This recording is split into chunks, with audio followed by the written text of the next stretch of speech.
Hello everyone, మీరు ఎప్పుడా అని ఎదురు చూస్తున్నటువంటి టెట్ నోటిఫికేషన్ జూలై 2వ తేదీన విడుదల కాబోతుంది. మరి ఈ ఎగ్జాము నేను ఇంతకుముందు రాశాను కదా, మళ్ళీ రాయాలా వద్దా, రాయకపోతే ఏమవుతుందో అనేటటువంటి సందేహాలు ఉన్నాయి కదా కొంతమందికి. దానికోసమే ఈ వీడియో చేయడం జరుగుతుంది. అలాగే ఆ టెట్ కోసం ఏం ప్రిపేర్ అవ్వాలి, ఏమేమి మన దగ్గర ఉండాలి అనే విషయాలు కూడా చెప్పడం జరుగుతుంది. కాబట్టి వీడియోని స్కిప్ చేయకుండా చివరి వరకు చూడండి. మరి విషయంలోకి వచ్చేస్తే 2వ తారీఖున టెట్ నోటిఫికేషన్ విడుదల చేస్తున్నారు. అయితే మరి ఎవరు రాయాలి?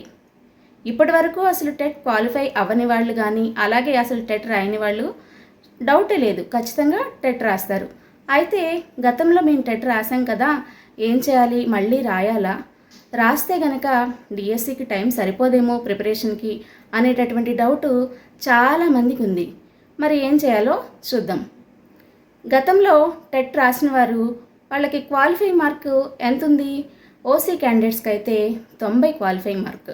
90 మార్కుల కన్నా ఎక్కువే వచ్చినాయి. నాకు సపోజ్ 120, 130 అలా వచ్చినాయి అనుకునే వాళ్ళు టెట్ మీద దృష్టి పెట్టక్కర్లేదు. అలా కాదు, నేను జస్ట్ క్వాలిఫై అయ్యాను, ఒక 95, 96 లేదా ఒక 100 మార్కుల వరకే వచ్చినాయి నాకు అని అనుకున్న వాళ్ళు ఖచ్చితంగా టెట్ రాయడానికి రెడీ అవ్వండి. ఎందుకంటే ప్రస్తుతం డిఎస్సికి చాలా పోటీ ఉంది. టెట్ మార్కులు డిసైడింగ్ ఫ్యాక్టర్ అవుతుంది. కాబట్టి మీకు టెట్కి డిఎస్సికి కూడా అదే కంటెంట్ చదువుతారు కాబట్టి ఖచ్చితంగా డిఎస్సికి కూడా అవి ఉపయోగపడతాయి. కాబట్టి ఇప్పటి నుంచి స్టార్ట్ చేసేసి టెట్కి ప్రిపేర్ అయ్యడం మొదలు పెట్టండి. మరి మీకు లేదు, నాకు 120 మార్కులు వచ్చినాయి లేదా 130 మార్కులు వచ్చినాయి, బాగానే వచ్చినాయి కదా అని అనుకున్న వాళ్ళు మాత్రం డిఎస్సి మీదే దృష్టి పెట్టండి. ఇకపోతే ఇక రిజర్వేషన్ కేటగిరీ చూద్దాం.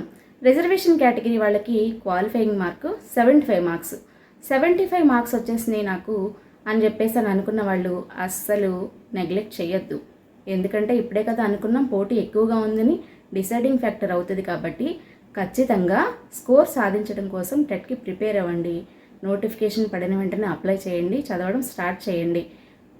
120 మార్క్స్ వచ్చేటట్టుగా ప్రిపేర్ అయితే మీకు డౌటే ఉండదు, ఎందుకంటే రిజర్వేషన్ కూడా ఉంటుంది కాబట్టి.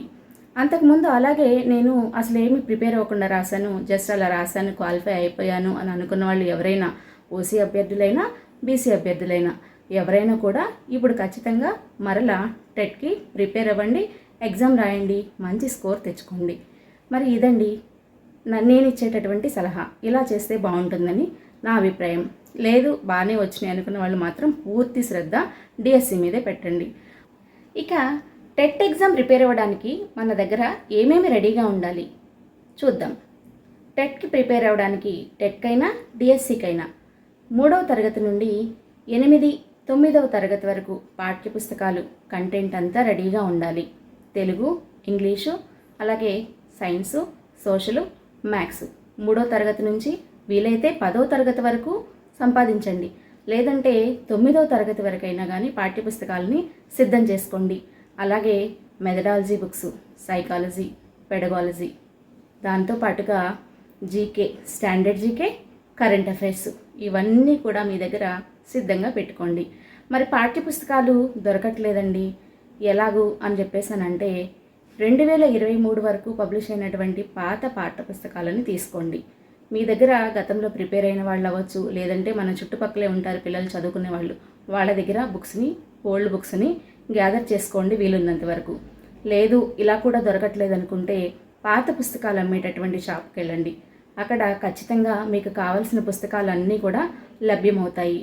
అలాగే లేదు ఇంకా కొన్ని పుస్తకాలు దొరకలేదు అని అనుకుంటే మాత్రం ఆన్లైన్లో కూడా టెక్స్ట్ బుక్స్ వెబ్సైట్ ఉంది. ఆ టెక్స్ట్ బుక్స్ని ఆన్లైన్లో నుండి డౌన్లోడ్ చేసుకోండి.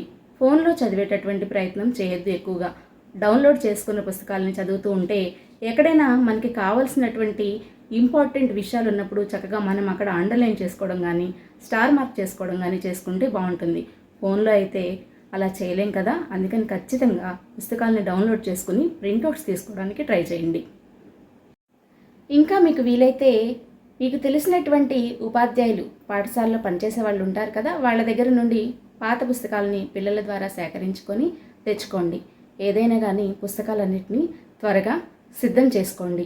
అలాగే టెక్స్ట్ బుక్స్తో పాటుగా బయట అనేక రకాల పబ్లికేషన్స్ టెక్స్ట్ పేపర్స్ కూడా లభ్యమవుతున్నాయి. మీకు నచ్చినవి, మీరు ఎప్పటి నుండో ప్రిపేర్ అవుతున్నటువంటి, మీకు ఏవైతే బాగుంటాయి అనిపిస్తుందో ఆ పబ్లికేషన్ యొక్క టెక్స్ట్ పేపర్స్ని కూడా మీ దగ్గర రెడీగా పెట్టుకోండి. టెక్స్ట్ పేపర్స్ మీ దగ్గర ఉంటే ఒక యూనిట్ చదివిన తర్వాత వెంటనే ఆ యూనిట్కి సంబంధించినటువంటి టెక్స్ట్ పేపర్స్లోని ప్రాక్టీస్ బిట్స్ చేస్తే మనకు ఎంతవరకు అవగాహన అయింది ఏంటి అనేటటువంటి విషయం స్పష్టమవుతుంది. అలాగే ఇంకా వీలైతే చాలా రకాలైనటువంటి కోచింగ్ సెంటర్స్ వాళ్ళు కానీ ఆన్లైన్లో కానీ ఆఫ్లైన్లో కానీ బయట మెటీరియల్ కూడా సేల్ చేస్తున్నారు. వాటిని కూడా సేకరించుకొని మొత్తం మెటీరియల్ అంతా మీ దగ్గర సిద్ధంగా పెట్టుకోండి. మరి ఇంకెందుకు ఆలస్యం, ఇప్పుడే మీ సేకరణ మొదలు పెట్టేయండి. సేకరించుకున్న వాళ్ళైతే ప్రిపరేషన్ స్టార్ట్ చేసేయండి. ఏదైనా కానీ పుస్తకాలు గ్యాదర్ చేసుకోవడానికి 1-2 రోజుల సమయం కన్నా ఎక్కువ సమయం తీసుకోవద్దు. సమయం చాలా విలువైనది. చాలా తక్కువ సమయం ఉంది మన దగ్గర ప్రిపేర్ అవ్వడానికి టెట్కి. ఓకేనా? అలాగే వర్రీ అవ్వకుండా చక్కగా స్ట్రెస్ లేకుండా చక్కగా కాన్సన్ట్రేషన్ తోటి చదవడం స్టార్ట్ చేసేయండి. భావి భారత పౌరులను తయారు చేసేటటువంటి వృత్తులన్నిటిలోనికి ఉత్తమమైనటువంటి ఈ ఉపాధ్యాయ వృత్తి, మీకు ఎంతో ఇష్టమైనటువంటి ఈ ఉపాధ్యాయ వృత్తిలోకి మిమ్మల్ని కూడా సాదరంగా ఆహ్వానిస్తూ మా ఉపాధ్యాయ కుటుంబంలోనికి త్వరలో మీరు కూడా చేరుకోవాలని ఆశిస్తూ అందరికీ కూడా ఆల్ ది బెస్ట్. అలాగే ఇలాంటి మరిన్ని వీడియోల కోసం నా ఛానల్ని లైక్ చేసి, షేర్ చేసి, సబ్స్క్రైబ్ చేయడం మర్చిపోకండి. థ్యాంక్ యూ అందరికీ. మరొక మంచి వీడియోతో త్వరలో కలుద్దాం.